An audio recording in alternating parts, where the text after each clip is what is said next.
Ta sœur méritait cette maison. Tu devrais être honoré d'aider tes parents. Voilà ce qu'ils m'ont dit, après que je les ai confrontés, au sujet de l'hypothèque qu'ils avaient secrètement contractée à mon nom. Alors, je leur ai répondu, je serai honoré de vous voir tous en prison. Je vais commencer par le moment où, fondamentalement, mon monde a implosé. C'était un mardi matin, à 11h43. Je m'en souviens, car je regardais littéralement l'horloge, en attendant ma pause déjeuner. Je travaille dans une entreprise de logistique, où je m'occupe de la gestion des stocks. Rien de très prestigieux, mais ça paie les factures. Bref, j'étais assis dans ma minuscule cuisine. Et quand je dis minuscule, je veux dire que, si deux personnes s'y trouvent en même temps, quelqu'un va forcément se prendre un coup de coude. J'étais en train de manger ces nouilles ramen à 99 centimes, comme le génie financier que je suis. Mon téléphone sonne. Numéro inconnu, avec un indicatif hors de l'état. Normalement, j'aurais laissé le répondeur s'en charger. Parce que, franchement, qui répond encore aux appels aléatoires de nos jours?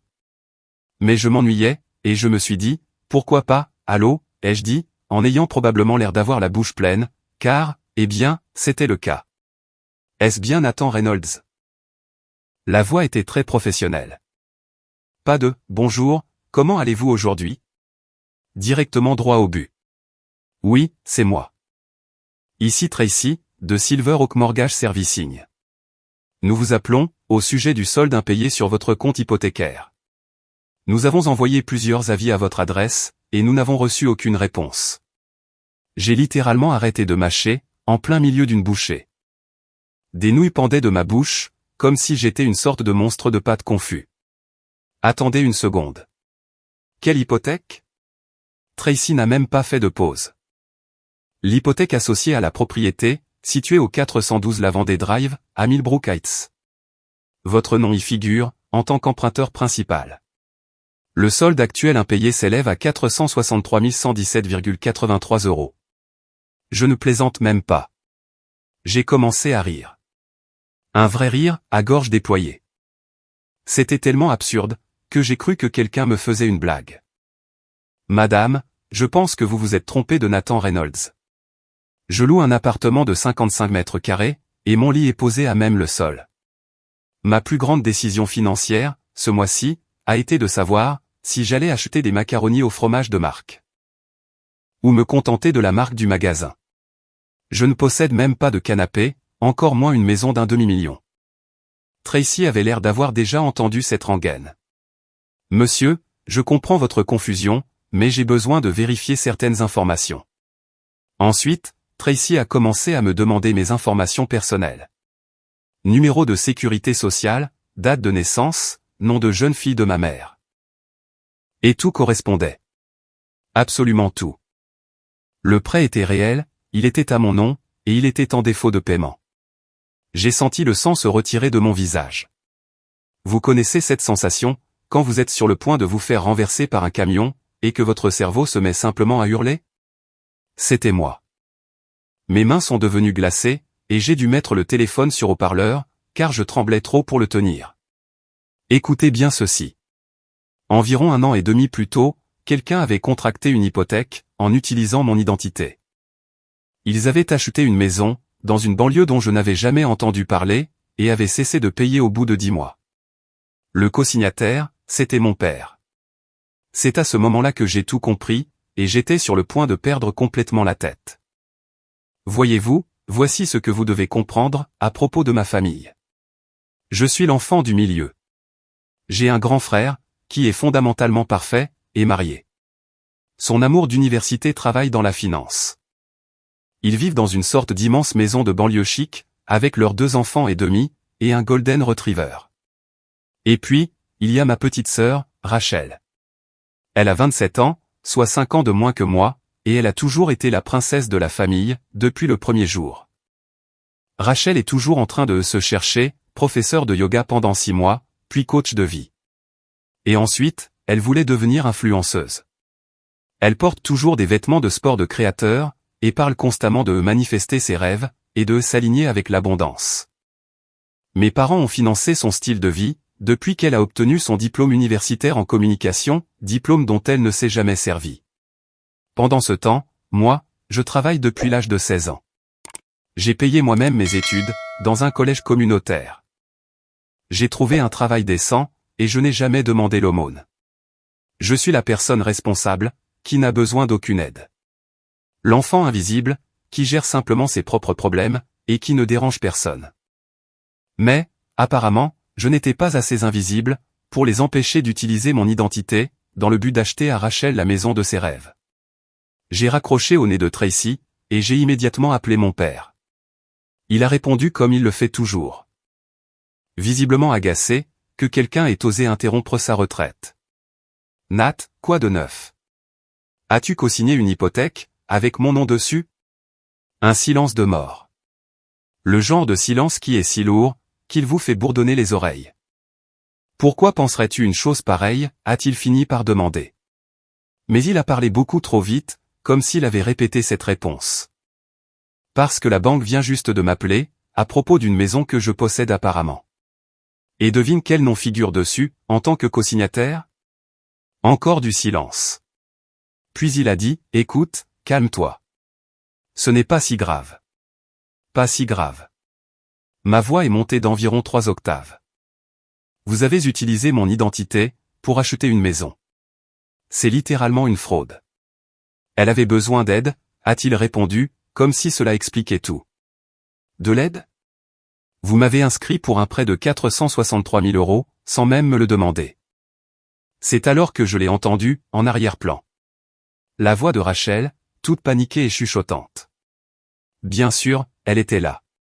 Elle se prélassait probablement, sur un canapé d'angle hors de prix, dans sa maison volée, et paniquait à l'idée, que son voyage gratuit soit sur le point de se terminer. Je pouvais l'imaginer, dans ce pantalon de sport à 150 €, qu'elle porte tout le temps. Celui qui coûte plus cher, que mon budget course pour tout un mois. Puis, ma mère a pris le téléphone.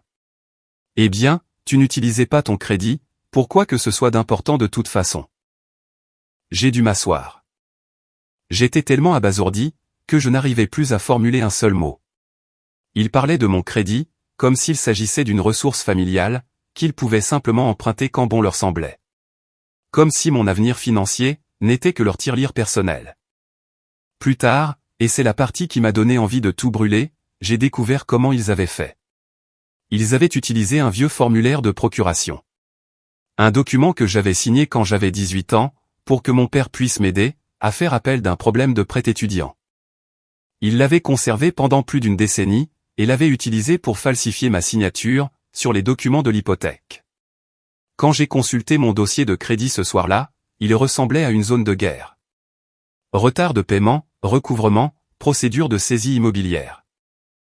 Mon score était passé de 780 à 520. Et moi, j'étais sur le point d'être poursuivi en justice, pour une maison que je n'avais même jamais vue. Les jours suivants n'ont été qu'un tourbillon flou, composé d'appels téléphoniques, et de paperasse. J'ai réalisé, petit à petit, à quel point ce terrier de lapin était profond. Je me suis fait porter pâle au travail, et j'ai passé 12 heures par jour, à essayer de comprendre ce qui, bon sang, était arrivé à ma vie. Première étape, le dossier de crédit. C'était encore pire que ce que je pensais.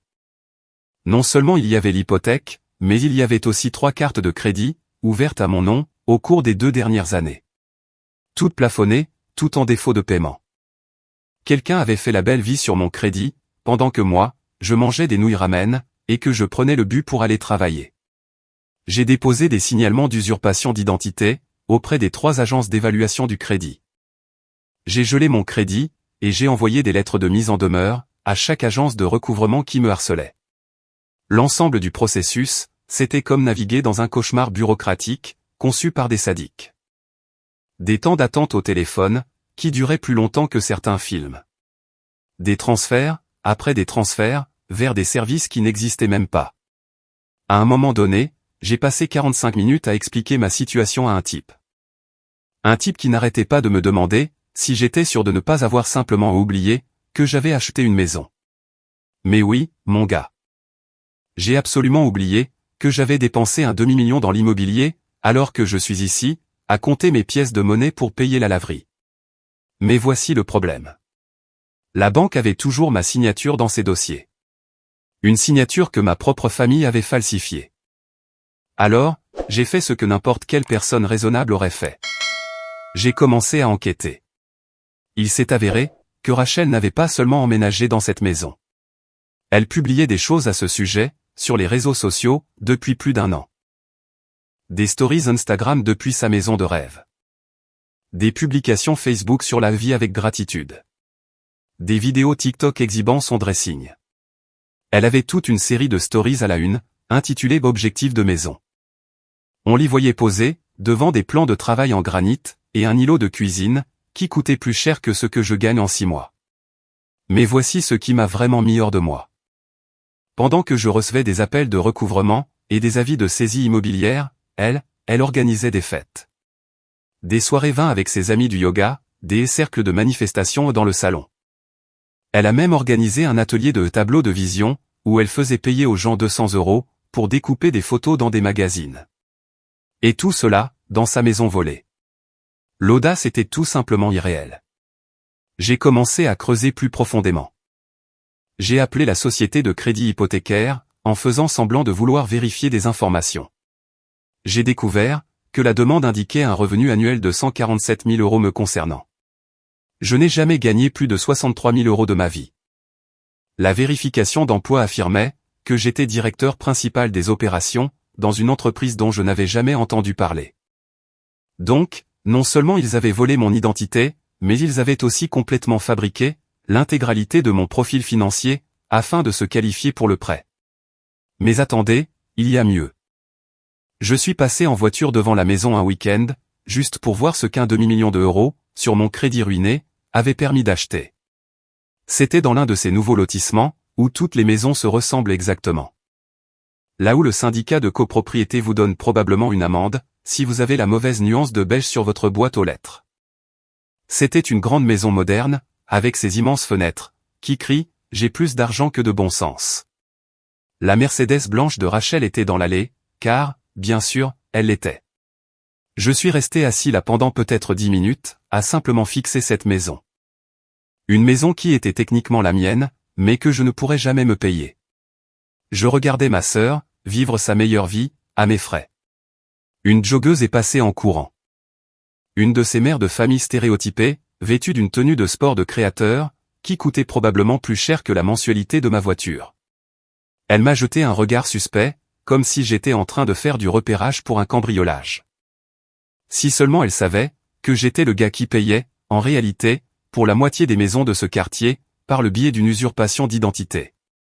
C'est à ce moment-là que quelque chose s'est brisé en moi. J'avais toujours été le bon fils. Le garçon silencieux qui ne faisait pas de vagues, celui qui nettoyait ses propres dégâts, et qui ne demandait jamais d'aide. Mais, il m'avait tout pris. Mon crédit, mon avenir financier, et ma capacité à pouvoir, un jour, acheter ma propre maison. Et il s'attendait à ce que je fasse quoi, au juste? Que je souris, et que j'accepte la situation sans rien dire. Non. J'en avais fini d'être le paillasson de la famille. En fait, oubliez ça. Je n'en avais pas seulement fini d'être le paillasson. J'étais sur le point de devenir leur pire putain de cauchemar. Alors, c'est ici que j'aurais probablement dû appeler la police et les laisser gérer l'affaire. Des gens normaux auraient déposé une plainte, engagé un avocat, et suivi les voies légales. Mais, je ne me sentais pas particulièrement normal, à ce stade. Je me sentais stratège. Voyez-vous, l'avantage d'être l'enfant du milieu ignoré, c'est que l'on devient très doué pour observer. On apprend à faire attention, et à remarquer les choses qui échappent aux autres. Et, ce que j'avais remarqué au fil des années, c'est que ma famille fonctionnait, selon un principe très simple. Rachel obtient ce que Rachel veut, et tous les autres se débrouillent, pour que ça marche. Eh bien, j'étais sur le point de renverser la situation. Et la première chose que j'ai faite, a été de tout documenter. Et je veux dire, absolument tout. Des captures d'écran des publications de Rachel sur les réseaux sociaux, des photos de sa voiture dans l'allée. J'ai même pris des photos de ses colis, déposés devant la porte d'entrée. Des vêtements de créateurs, de marques que je n'arrivais pas à prononcer, et des kits de repas bio, qui coûtaient plus cher par jour, que ce que je dépense en nourriture en une semaine. J'ai aussi fait des copies de chaque lettre, envoyée par la société de prêt hypothécaire.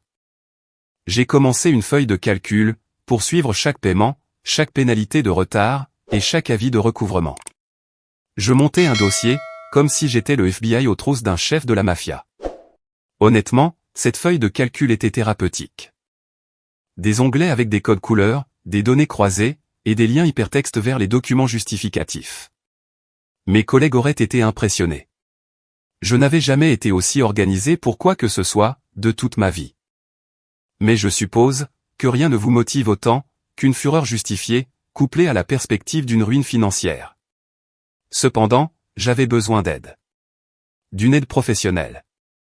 Alors, j'ai appelé mon amie Jenna, de l'université. Bon, Jenna et moi n'étions pas très proches ni rien, mais nous étions restés en contact, au fil des ans. Elle est avocate maintenant. Elle est spécialisée dans l'usurpation d'identité et la fraude financière. Brillante à souhait, et plus coriace qu'un vieux steak à 2 €. Elle me devait une faveur, depuis l'époque où je l'avais aidée à déménager en pleine tempête, alors que tout le monde l'avait laissé tomber. De plus, elle déteste les tyrans. Et ce que ma famille a fait, c'était de la pure tyrannie. Je l'ai appelée un vendredi après-midi. Jenna, j'ai besoin de te demander quelque chose, et ça va te paraître fou. Vas-y, et c'est toujours. Alors, je lui ai tout raconté. L'hypothèque, la signature falsifiée, Rachel qui vivait dans la maison, et mes parents, qui agissaient comme si de rien n'était. Quand j'ai eu terminé, il y a eu un silence d'environ 30 secondes. Oh, Nat. Ce n'est pas seulement de l'usurpation d'identité.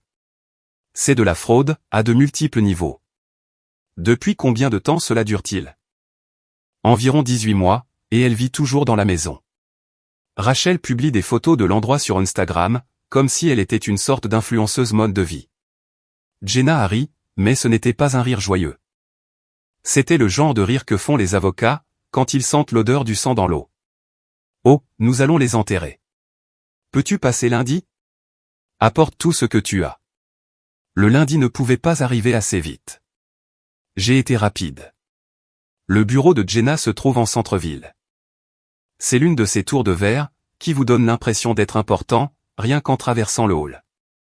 L'ascenseur avait cette odeur d'argent frais, du cuir, de l'eau de Cologne chère, et les rêves de gens qui peuvent se permettre de payer des frais d'avocat à 400 € de l'heure. Cela a rendu ma chemise en solde de chez Target, encore plus inadéquate que d'habitude. Elle a jeté un seul coup d'œil à mon dossier de preuves, et a commencé à sourire de toutes ses dents, comme un matin de Noël. C'est magnifique, a-t-elle dit, en feuilletant les relevés bancaires et les dossiers de crédit. Ils n'ont pas seulement falsifié ta signature. Ils ont créé un profil financier entièrement fictif. Regarde cette vérification de revenus. L'entête provient d'une entreprise qui n'existe pas. Le cachet du notaire appartient à quelqu'un qui a déménagé en Arizona il y a 3 ans. Alors, qu'est-ce qu'on peut faire? On peut faire beaucoup de choses. Mais d'abord, je dois te demander, jusqu'où es-tu prêt à aller avec ça? J'ai repensé aux publications Instagram de Rachel, à ses ateliers de manifestation, et à ses soirées vin, dans la maison que je payais. Jusqu'au bout. Bien, car je suis sur le point de faire découvrir à ta famille le concept des conséquences. Jenna a exposé le plan. D'abord, nous allions déposer une plainte officielle pour fraude auprès de la banque, en exigeant une enquête complète sur l'origine du prêt. Nous demanderions tous les documents, y compris les demandes initiales, et toutes les pièces justificatives. Ensuite, nous intenterions un procès civil pour dommages et intérêts. Pas seulement pour l'argent, mais pour la détresse émotionnelle, les dommages au crédit, et les opportunités perdues. Mais voici le clou du spectacle. Nous n'allions pas les prévenir. Pas de coup de téléphone, pas de réunion de famille, et aucune chance de s'arranger. Ils avaient fait leur choix, lorsqu'ils ont falsifié ma signature. Maintenant, ils allaient devoir vivre avec les conséquences. Encore une chose, a dit Jenna au moment où je partais. Ne les contacte pas. Pas de SMS. Pas d'appel. Ne te présente pas à la maison. Laisse la paperasse parler pour toi. J'ai hoché la tête. Mais j'étais déjà en train de planifier mon prochain mouvement. Car il y avait une chose que Jenna ignorait à mon sujet. J'avais toujours été bien meilleur aux échecs que quiconque dans ma famille ne l'avait jamais réalisé. Et il était temps pour moi de faire mon coup d'ouverture. 2 semaines plus tard, je me tenais sur le pas de la porte de Rachel, avec une chemise manille, qui était sur le point de gâcher sa journée. Je sais que Jenna avait dit de ne pas les contacter, mais j'avais besoin de voir son visage, quand la réalité la frapperait. Parfois, la vengeance ne consiste pas seulement à gagner. Il s'agit aussi, de les regarder réaliser qu'ils ont perdu. J'ai pris le volant un jeudi matin, après avoir posé un jour de congé au travail. Aucun avertissement, aucune mise en garde. Juste moi, une voiture de location, et un dossier rempli de documents juridiques, qui pétrifieraient n'importe quelle personne normale. La maison ressemblait exactement à ce qu'elle était sur Instagram. Une pelouse parfaitement entretenue, ses roches décoratives à l'aspect coûteux, bref, tout criait « j'ai de l'argent ». La Mercedes de Rachel était dans l'allée. Probablement nettoyée en profondeur et cirée, car, Dieu nous en préserve, quelqu'un pourrait penser qu'elle n'avait pas les moyens de payer l'entretien de sa voiture. J'ai frappé une fois, pas fort, juste assez pour faire trembler la porte. Rachel a ouvert, et pendant une demi-seconde, elle a eu l'air sincèrement surprise. Puis, son visage s'est métamorphosé, pour afficher ce faux sourire, qu'elle avait perfectionné au fil des ans. Celui qui dit « je suis innocente », et c'est toi qui réagis de manière excessive. Nat. Oh mon Dieu, quelle surprise, a-t-elle gazouillé, comme si elle ne venait pas d'anéantir ma vie financière. Que fais-tu ici? Nous devons parler. D'accord, bien sûr.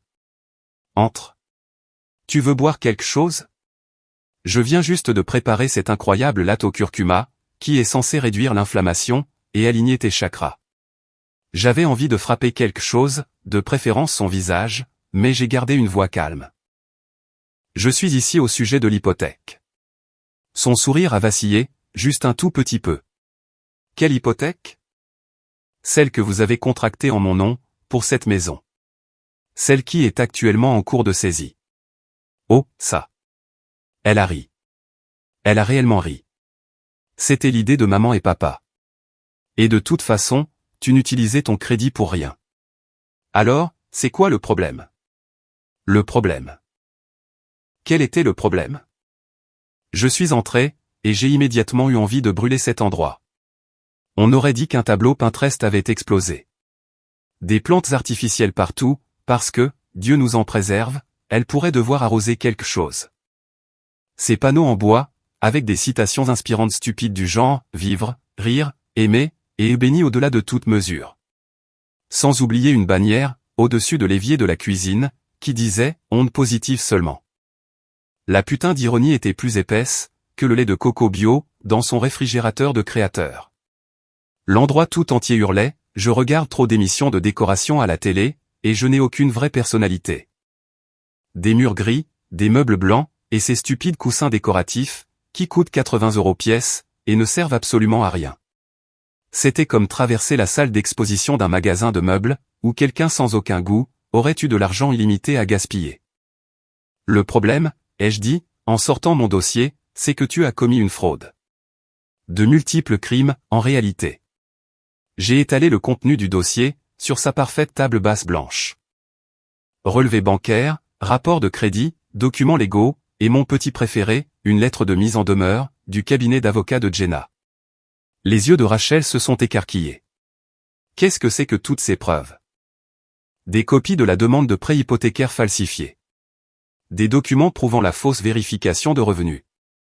Des rapports de crédit, montrant ce que tu as fait à mon score. Des déclarations de vol d'identité. Et ceci. J'ai sorti le dernier document. Une lettre de mon avocate. Elle a pâli, elle est devenue vraiment livide. Ton avocate? Ouais, Jenna Morrison. Elle est spécialisée dans les cas d'usurpation d'identité, et de fraude. Elle est vraiment douée dans ce qu'elle fait. Elle a déjà déposé des plaintes auprès de la banque, et du bureau du procureur général de l'État. Rachel s'est assise lourdement, sur son canapé blanc immaculé. Nat, allez.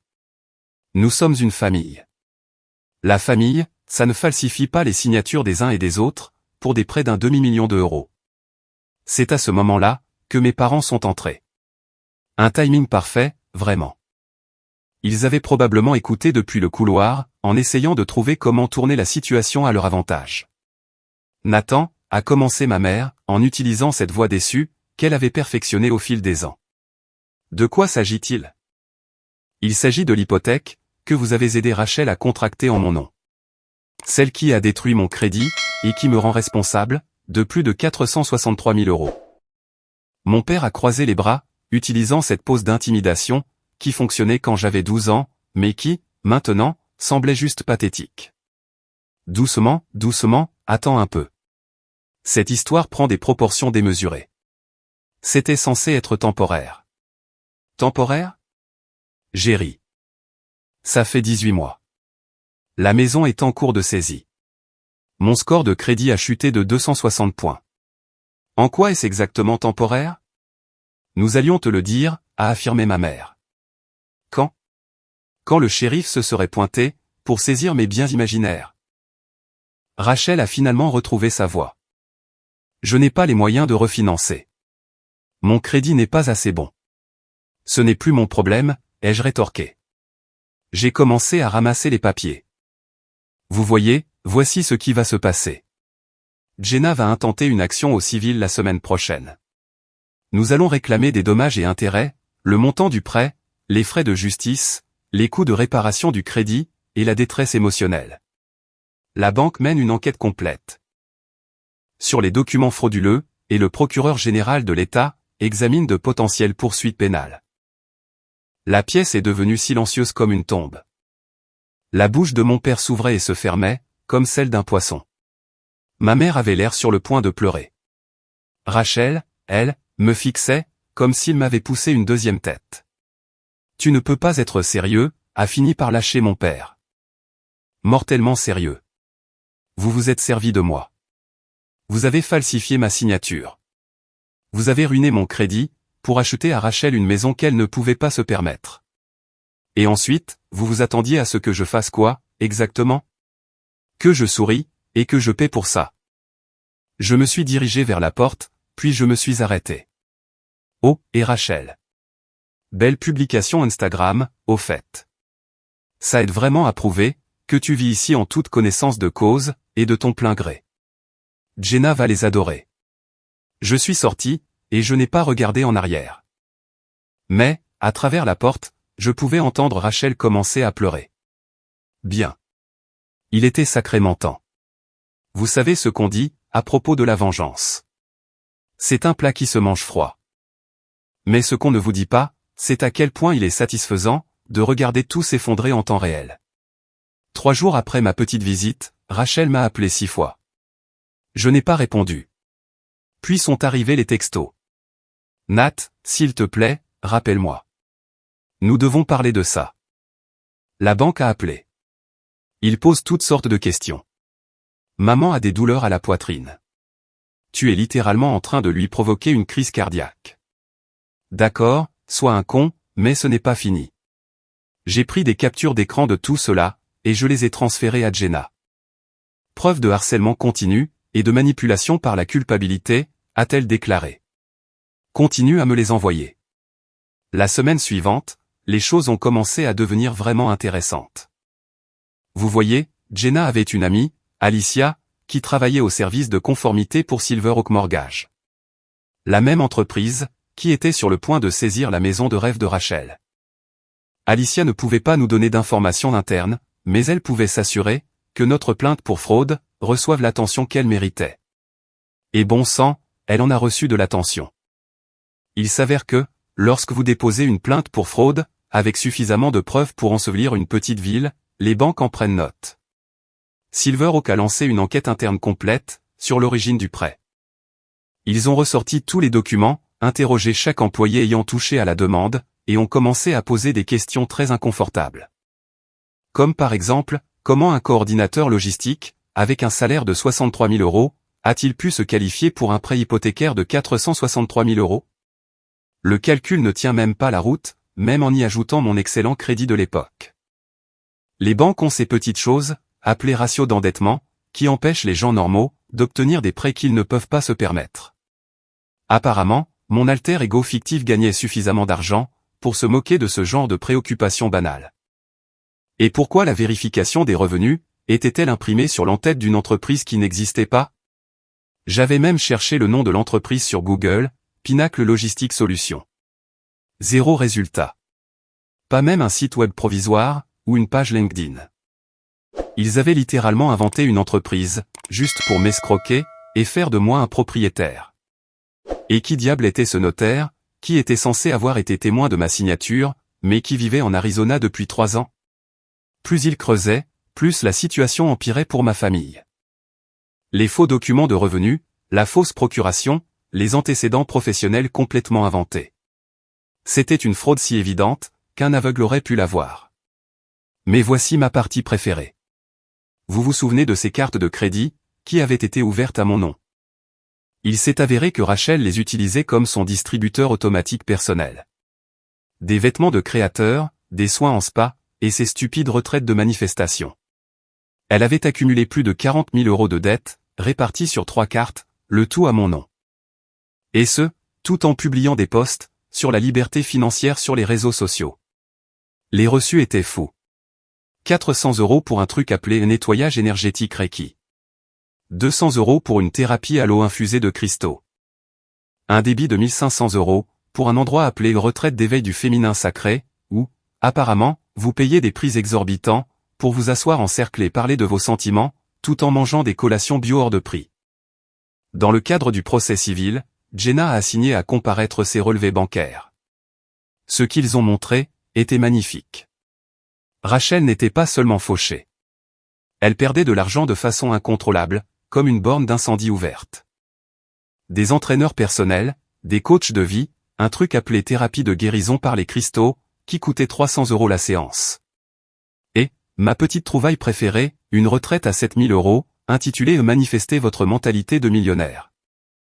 La femme qui n'avait pas les moyens de payer sa propre hypothèque, dépensait 7000 €, pour apprendre à penser comme un riche. Pendant ce temps, chaque paiement effectué pour la maison, jusqu'à ce qu'il s'arrête, provenait du compte de mes parents. Donc, ils avaient contracté un prêt à mon nom, ne me l'avaient jamais dit, l'avaient payé eux-mêmes, jusqu'à ce qu'ils n'aient plus d'argent. Puis ils l'avaient laissé faire défaut, me laissant me dépatouiller avec les conséquences. Cette putain d'audace était à couper le souffle. Mais attendez, il y a encore mieux. Car, pendant que Silverhawk menait son enquête, ils ont dû suspendre toutes les procédures de saisie immobilière. Ce qui signifiait que Rachel pouvait continuer à vivre dans la maison, pendant qu'ils cherchaient à savoir si le prêt était légitime.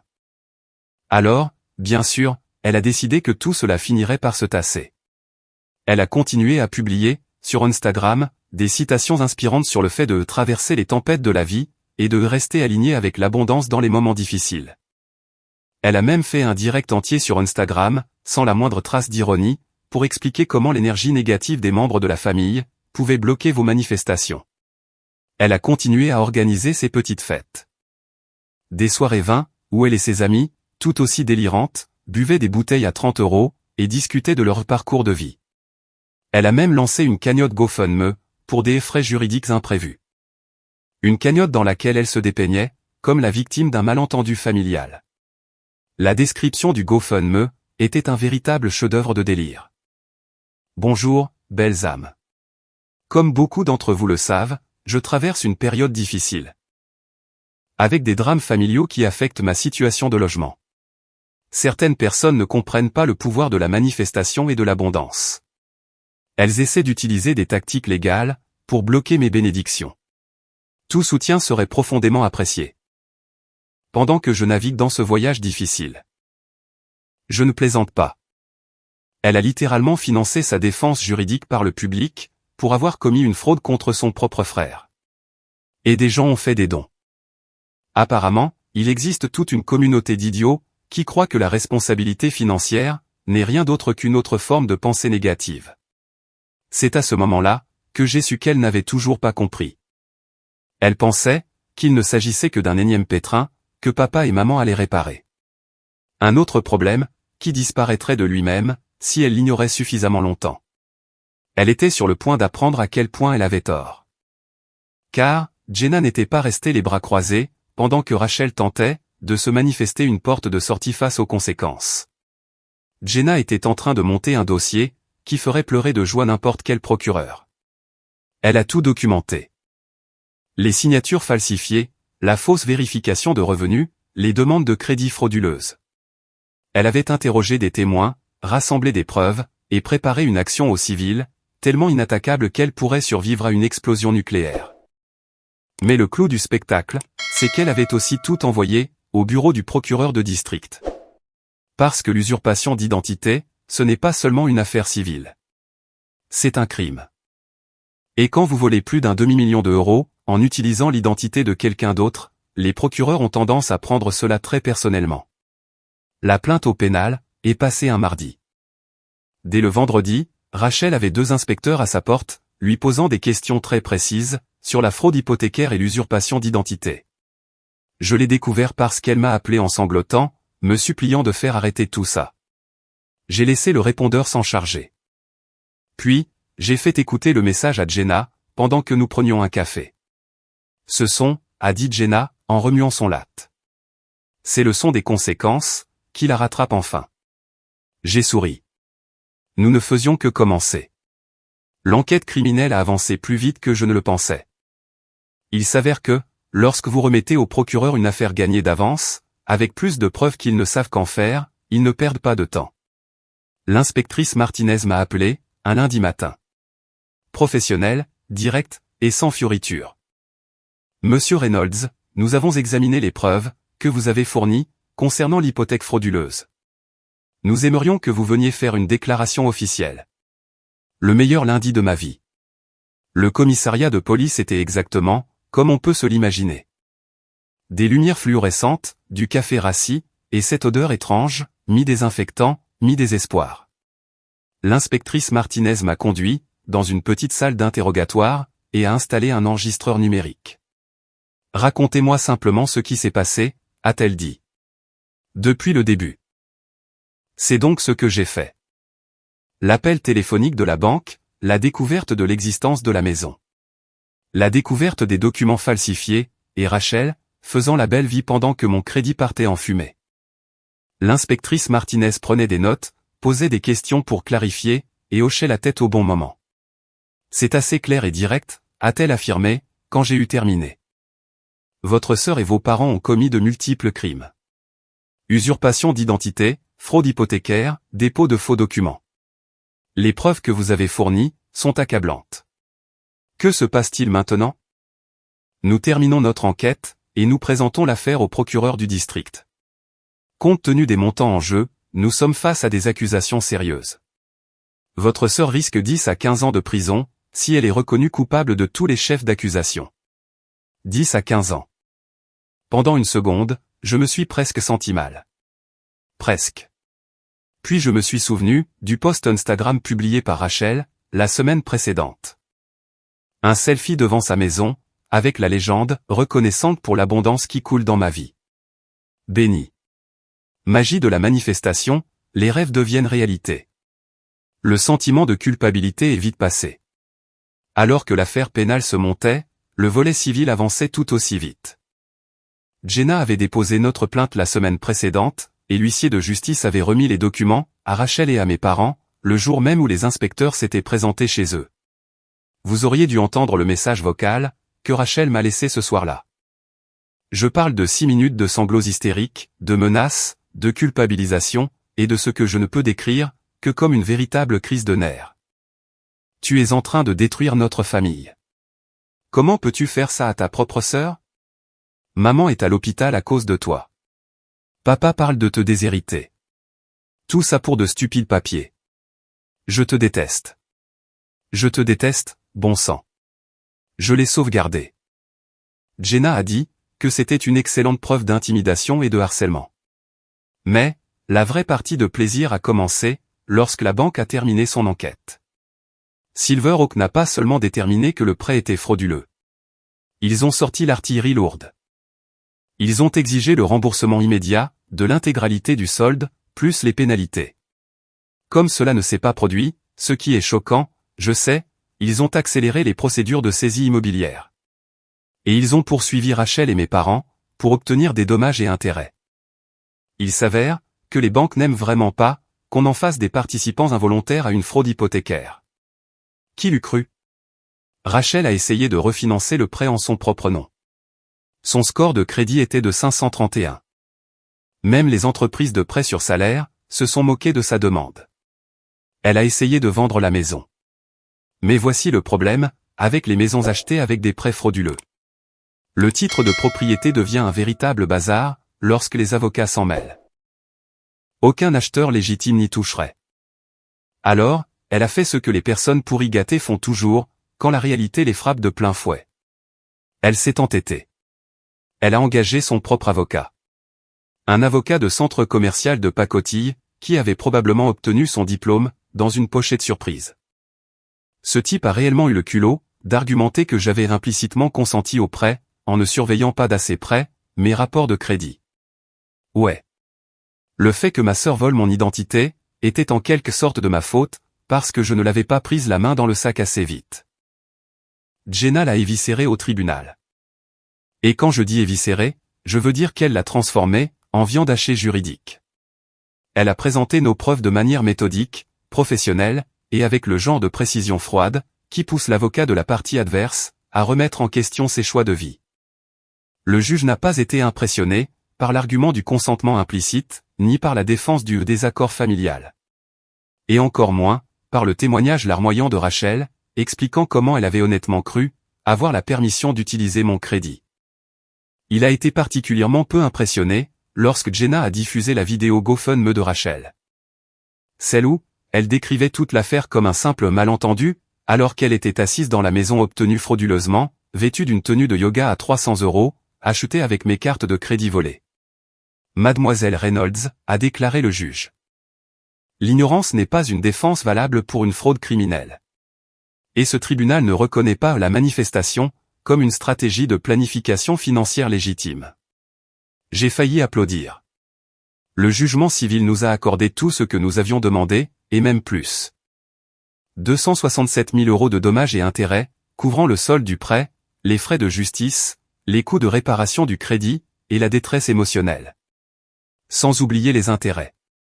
Plus une injonction permanente, empêchant Rachel, ou mes parents, d'utiliser à nouveau mes informations personnelles.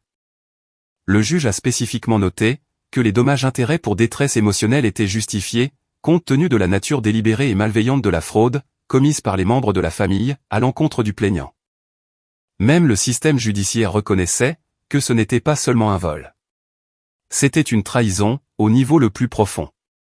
Mais voici la plus belle partie de l'histoire. Les accusations pénales, étaient toujours en attente, et elles étaient sérieuses. Usurpation d'identité au premier degré, fraude hypothécaire, complot, dépôt de faux documents. Le procureur du district parlait d'en faire un exemple. Rachel risquait une véritable peine de prison. Et pour la première fois de sa petite vie de privilégiée, papa et maman, ne pouvaient pas se contenter de signer un chèque, pour faire disparaître le problème. L'audience de saisie immobilière était prévue pour le mois suivant. Je me suis assuré, d'obtenir la date et l'heure auprès de Jenna, car j'allais absolument être présent pour regarder. L'audience de saisie immobilière, a été tout ce que j'espérais, et bien plus encore. Imaginez la scène. Une salle de conférence grise au palais de justice, qui sentait le vieux café, et les rêves brisés. Rachel était assise, à une table pliante bon marché, avec son avocat au rabais. Elle portait un blazer blanc, qui coûtait probablement plus cher que mon loyer, et s'agrippait à un gobelet Starbucks, comme s'il s'agissait d'une bouée de sauvetage. Elle m'a vu entrer, et son visage s'est simplement décomposé, comme un château de sable frappé par une vague. Pour une fois dans sa vie, elle n'a pas pu feindre un sourire. Mes parents étaient là aussi. Ils avaient l'air d'avoir vieilli de 10 ans, en seulement 2 mois. Mon père n'arrêtait pas de me lancer des regards noirs, comme si tout cela, était en quelque sorte de ma faute. Ma mère faisait ce truc, où elle serre son sac à main contre elle, et regarde autour d'elle, comme si elle s'attendait à ce que quelqu'un vienne la secourir. Personne n'allait venir à leur rescousse. Pas cette fois. L'avocate de la banque était une femme perspicace d'une 50aine d'années. Elle avait l'air de manger des dossiers de saisie immobilière, au petit déjeuner. Elle a exposé les faits, sans aucune émotion. Retard de paiement, défaut de paiement, documents d'origine frauduleux, et incapacité à régulariser la situation, malgré de multiples opportunités. Ensuite, Jenna s'est levée. Elle n'a pas eu besoin de dire grand-chose. Les preuves parlaient d'elles-mêmes. Signature falsifiée, fausse vérification de revenus, usurpation d'identité, fraude à la carte de crédit. Elle a méthodiquement détruit, chaque argument que l'avocat de Rachel a tenté d'avancer. Mais le moment dont je me souviendrai pour toujours, c'est quand le juge a posé la question directement à Rachel. Mademoiselle Reynolds, avez-vous obtenu le consentement écrit explicite de votre frère, avant d'utiliser son identité, pour garantir cette hypothèque? Rachel a ouvert la bouche, puis l'a refermée. Elle a regardé son avocat, a regardé mes parents, et a finalement chuchoté, non. Et avez-vous effectué des paiements, sur ce prêt, à partir de votre propre compte? Non. Et avez-vous actuellement un emploi, avec un revenu suffisant pour maintenir les paiements hypothécaires? Une pause plus longue. Non.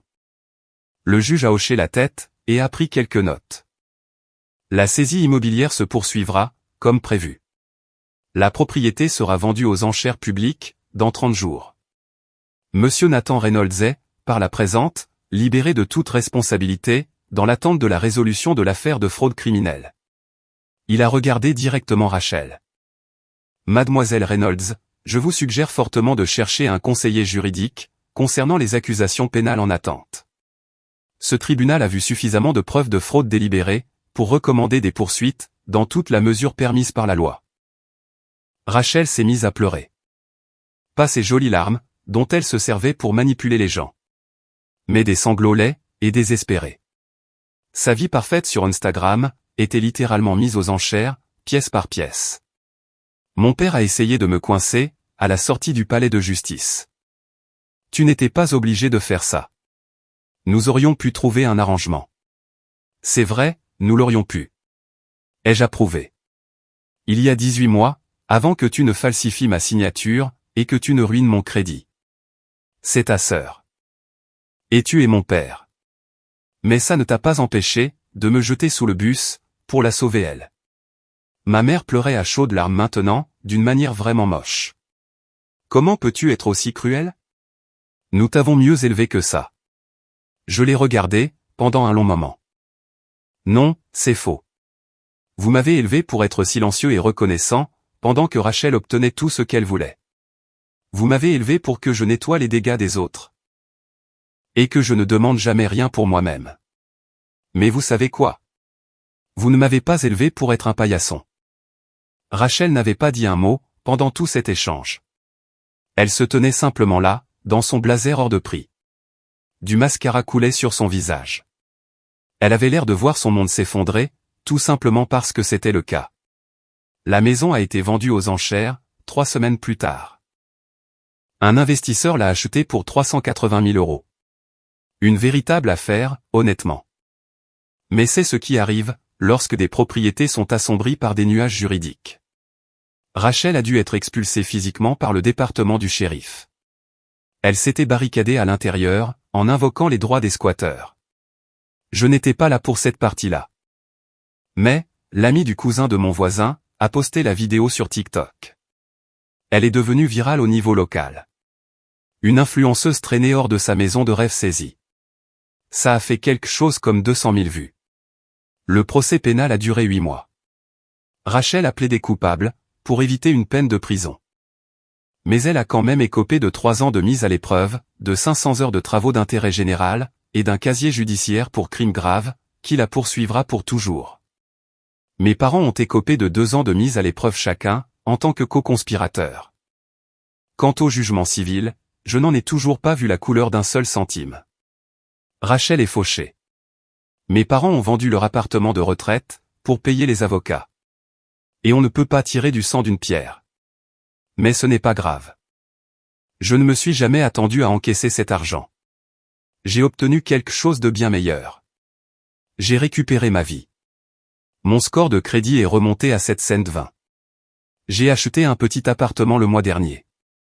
Rien d'extravagant, mais c'est le mien. Il est à mon nom, avec une hypothèque que je peux réellement me permettre de payer. Je dors sur un vrai lit maintenant. Plus sur un matelas posé à même le sol. J'ai un canapé, aussi. J'ai même fait une folie, en m'achetant l'une de ces cafetières chics. Et Rachel? Aux dernières nouvelles, elle vivait avec un type, qu'elle a rencontré dans ses cours de responsabilité financière, imposés par le tribunal. Elle a supprimé tous ses réseaux sociaux, après que l'histoire du TikTok soit devenue virale. C'est probablement mieux ainsi. Mes parents ont essayé de me recontacter pour mon anniversaire. Ils m'ont envoyé une carte qui parlait de guérir les blessures familiales et de pardon. Je l'ai jetée sans l'ouvrir. Certaines blessures ne guérissent pas. Et certains pardons ne sont tout simplement pas mérités. Mais voici la chose à laquelle je ne m'attendais absolument pas. Je ne suis plus en colère. Ni amer, ni plein de ressentiment. Je suis simplement libre. Libre de leur drame, de leur manipulation. Libre de cette attente qu'ils avaient, que je sois toujours là pour nettoyer leurs dégâts. J'ai posté cette histoire, de manière anonyme, sur un forum de conseils financiers, il y a quelques mois.